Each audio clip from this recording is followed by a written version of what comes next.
atas sebelah sini. Duduk yuk. Sebelah sini dikit. Boleh agak majuan Bapak.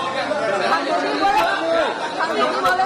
Mbak, yang di depan untuk pakai handphone, Boy. Udah, yuk. Yuk. Ya, lanjut. Ya. Bang, mikro udah. Ayo, lanjut. Cek. Deketin, Mbak. Ya, oke. Ya, gimana? Ya, hari ini kita berangkat dari keyakinan bahwa 7 terpidana yang hari ini masih mendekam di penjara dengan vonis penjara seumur hidup, bahwa mereka tidak melakukan perbuatan pidana dengan tuduhan pembunuhan dan pemerkosaan, dan mereka masuk ke penjara itu karena salah satunya ada kesaksian yang disampaikan oleh AF dan Dede. Nah, kesaksian AF dan Dede inilah yang membuat mereka masuk penjara, sehingga hari ini kami, ini sama teman-teman kuasa hukum Feradi dan kemudian dari keluarga terpidana datang ke Mabes Polri untuk kembali menguji kesaksian AF dan Dede itu, apakah kesaksiannya benar atau palsu. Untuk itu, ini adalah bagian dari cara kita membebaskan 7 terpidana yang hari ini masih mendekam di penjara setelah Peggy Setiawan terbebas melalui putusan pra-peradilan di Pengadilan Negeri Bandung.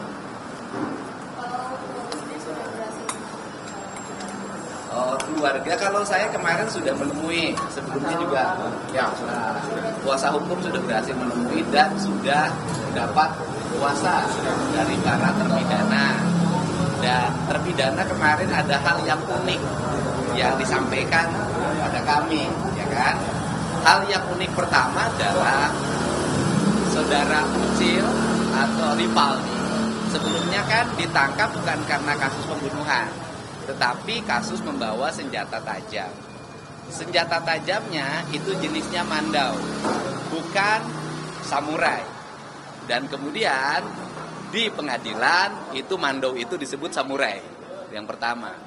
Yang kedua, bahwa para terpidana kemarin menyampaikan pada kami mereka ditangkap di depan SMP 11 oleh unit narkoba dipimpin oleh Ibtu Rudiana, sekarang mungkin waktu itu Ibda ya. Kemudian dimasukkan ke unit narkoba dan mengalami berbagai penyiksaan. Setelah itu mereka disodorkan berita acara yang harus ditandatangani. Kemudian mereka juga menyampaikan bahwa batu dan bambu yang disebut di pengadilan adalah balok, padahal itu bambu. Itu disiapkan oleh saudara Jaya dan saudara Sudirman yang waktu itu disuruh nyari bambu dan batu untuk sebagai alat bukti. Nah, kemudian yang berikutnya adalah saya mengajak pada semua, kita ini sekolah rata-rata S1, S2 dan S3, bahkan mungkin banyak yang profesor. Kita ini hari ini terkecoh oleh satu orang yang kesurupan namanya Linda. Kemudian Linda direkam oleh Ibu Vina, kakaknya Vina, kemudian diserahkan ke Ibtu Rudiana. Linda itulah yang menyampaikan bahwa ada pemerkosaan dan pembunuhan oleh 11 orang. Dan kemudian itu orang kesurupan yang nyampe ke 11 orang itu. Kemudian 3 orang yang dinyatakan DPO itu dan 2 orang di-delete ya, dianulir oleh Polda Metro Jaya, Polda Jabar itu berdasarkan keterangan Sudirman yang sekolahnya 17 tahun baru lulus SD. Artinya tidak naiknya 4 kali.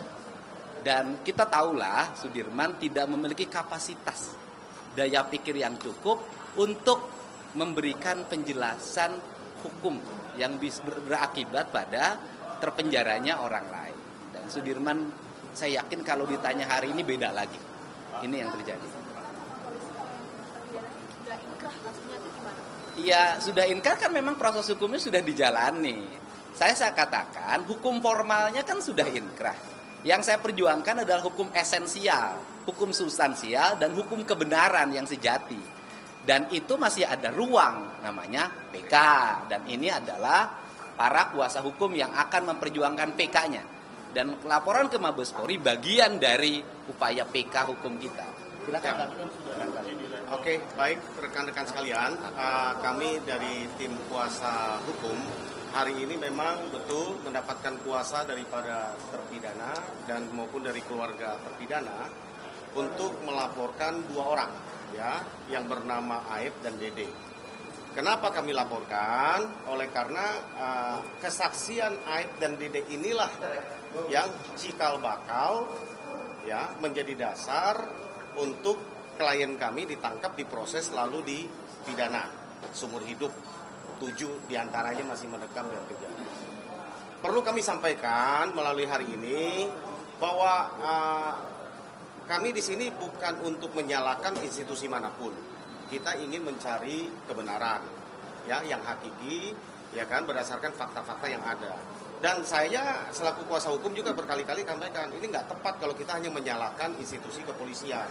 Karena ini bukan semata-mata kesalahan dari institusi kepolisian. Memang betul peristiwa ini disidik pertama oleh institusi kepolisian, tetapi sudah P21, sudah diterima oleh kejaksaan dan sudah didakwa. Ya, lalu dakwaan jaksa sudah diakui oleh pengadilan dan sudah divonis di tingkat 1 dan diuji di banding dan bahkan kasasi. Artinya kami memperjuangkan yang tadi disampaikan oleh Kang Dedi adalah bahwa kami akan memperjuangkan secara hukum tentunya. Dan di sini sekali lagi jangan ada seolah-olah ingin kita menargetkan satu institusi tertentu. Tidak ada. Kami menargetkan adalah kehadiran harus ditegakkan. Kalau memang ini ada kekeliruan di dalam masa yang lampau yang sudah lalui dari mulai proses penyidikan sampai kepada penuntutan, sampai kepada putusan, sampai kepada kasasi, ya kan? Bahkan ada proses garasi yang 2019 nanti kami akan sampaikan semua itu di memori PK ya. Kenapa mereka sampai mengajukan garasi? Yang kami kemarin sore pun mendapatkan kepastian disaksikan oleh Kang Didi sendiri. Mereka nggak tahu bahwa itu akan dipakai untuk garasi. Dan bahkan ada perdebatan di antara mereka bahwa ketika ada pernyataan, ada form permintaan kepada mereka untuk menyatakan bahwa pengakuan mereka bersalah. Para terpidana ini mengatakan kepada kami kemarin bahwa mereka menolak menandatangani itu, makanya nggak ada itu pernyataan bahwa mereka bersalah, pendampingan itu kan gitu kan, makanya garasinya ditolak gitu kan. Jadi banyak hal lah kejanggalan ini ya. Kalau dikatakan bahwa klien kami sudah mengakui kesalahannya, perlu kami luruskan berdasarkan pengakuannya kepada kami dan juga di hadapan Kang Dedi kemarin bahwa mereka belum pernah mengakui kesalahan walaupun pada saat menjadi prosedur untuk diajukan garasi. Itu yang kami perlu sampaikan. Sekali lagi, kehadiran kami di sini untuk meluruskan kebenaran. Kalau mereka ini ternyata betul bukan pelakunya, lalu mereka dihukum seumur hidup, bayangkan kalau itu menimpa kepada keluarga, anak, sanak saudara kita. Ini kan keadilan yang harus kita perbaiki. Saya tidak mengatakan ini kesalahan satu institusi saja. Memang betul sekali lagi dimulai dari kepolisian, tetapi hasil penyidikan kepolisian ini sudah diterima di kejaksaan dan diteruskan diputuskan di pengadilan, bahkan diuji 3 kali loh, tingkat 1, banding dan kasasi. Inilah yang harus kita luruskan dan kita uji. Itu sebabnya karena ini sudah proses hukum, tentu kami sebagai kuasa hukum akan memproses ini secara hukum. Jalur-jalur hukum yang dimungkinkan buat kami yaitulah peninjauan kembali. Itulah dalam hari ini kami melaporkan dalam rangka salah satunya menjadi novum untuk kami melakukan memori peninjauan kembali nanti. Begitu teman-teman. Yang hari ini ya, kami membawa paling sedikit ada 6 bukti ya. Hari ini ada bukti surat ya, yaitu berupa putusan petikan pengadilan nomor 4 ya dan nomor 3 di Pengadilan Negeri Cirebon. Kemudian kami membawa surat kuasaan surat kuasa ya dari para terpidana dan juga keluarga terpidana. Kami juga membawa bukti surat pernyataan dari para saksi maupun dari para terpidana itu sendiri masing-masing. Banyak sekali. Bahkan saksi baru yang menguatkan apa yang disampaikan oleh Aib dan Dede itu adalah patut diduga ya patut diduga tidak benar. Maka kita uji kan gitu kan, membawa bukti-bukti ini kita akan laporkan kepada teman-teman di Barreskrim. Ada bukti elektronik berupa pengakuan testimoni yang di podcast dari Kang Deddy Mulyadi. Pengakuan Aib dan Dede ya. Nah, pengakuan Aib dan Dede. Nah, itu visual dan kami cocokkan, oh ternyata sama pengakuan tertulis dengan pengakuan elektroniknya itu sama. Apa yang mereka bicarakan pengakuan di depan podcastnya Kang Deddy dengan apa yang tertulis, ya kan? Yang patut kita duga tidak benar. Apa saja yang ketidakbenarnya kami tidak masuk ke materinya, kan itu bagian dari yang kami mau laporkan. Kan gitu. Begitu rekan-rekan. Kalau misalkan Aib dan Dede berbohong, apa sih kepentingan dia untuk kemudian melakukan pembohongan ini gitu? Karena kalau saya lihat dia orang biasa, orang kecil, tukang steam aja, nggak ada kepentingan besar buat memenjarakan 6 orang, 7 orang. Kang Deddy. Oke. Anda bisa lihat dari tayangan yang dilakukan secara sistematik ya, hampir 60 tayangan saya sampaikan bahwa ada problem awal konflik antara mereka dengan Aib dan Dede, yaitu peristiwa penggerbekan tempat pencucian mobil karena di dalamnya ada perempuan gitu, dan terjadi pemukulan segala, dan itu diakui oleh mereka ya. Dan kemudian yang berikutnya adalah juga kan ada kesaksian-kesaksian baru yang dulu mereka membuat kesaksian pada peradilan tahun 2016, di kesaksian pengadilannya berubah antara kesaksian BAP dengan di pengadilan, tetapi tidak ditanggapi. Dan sekarang mereka di Polda Jabar pun sudah membuat kesaksian baru, mencabut kesaksian yang lama. Kemudian mengenai Grasi, saya pikir gini deh, itu kan aspek psikologi. Orang yang sudah divonis penjara seumur hidup, yang hidupnya ada di tangan para penjaga lapas, kemudian didatangi, ditawarkan, nanti ada keringanan hukuman.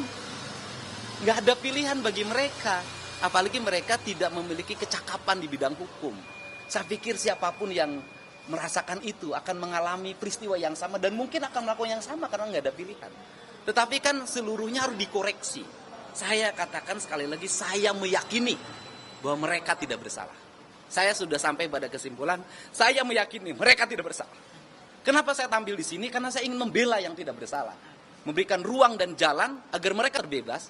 Tidak boleh negara ini menghukum orang yang tidak bersalah. Kan gitu. Dan ini saya udah bicara dengan keluarganya. Dan saya sampaikan di sini bahwa kekeliruan dalam pandangan kami atau peradilan yang sesat ini, pada akhirnya andai kata mereka terbebas dari hukuman dengan PK, mereka sudah ngomong tidak akan menuntut apapun pada negara. Dia hanya ingin keluarganya bebas. Gitu. Silakan Bu ngomong. Ya. Pernyataan Pak Aib dan Dede yang paling keliru, paling buat sakit hati itu apa sih? Ya kan, ya kesaksian palsunya Mbak. Karena Duga. dugaan. Kan lihat dari warung. Dugaan dia lihat anak-anak lempar batu.